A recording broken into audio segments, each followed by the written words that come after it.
સૌ મિત્રોને નમસ્કાર. હું અતુલ બ્રહ્મભટ્ટ, ધનસુરા, અરવલ્લી.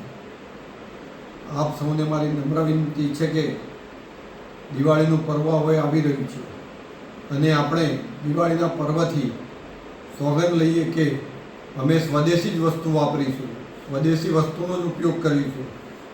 આપણે સ્વદેશી વસ્તુ આપણા દેશમાં તૈયાર થતી તમામ વસ્તુઓનો આપણે ઉપયોગ કરીએ, ખરીદી કરીએ અને આપણા જ વ્યક્તિઓને રોજગાર આપીએ.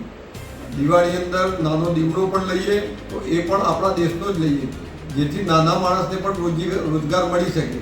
આ રીતે તમામ વસ્તુની જે કંઈ ખરીદીઓ થાય એ મને આપને મારી વિનંતી છે કે આપણે સૌ સ્વદેશી વસ્તુઓનો આગ્રહ રાખીએ અને દિવાળીના પર્વને ઉજવીએ. તેમજ દિવાળી પછી પણ આપણે સતત સ્વદેશી વસ્તુ ખરીદવાનો આગ્રહ રાખીએ. અસ્તુ ભારત માતા કી જય.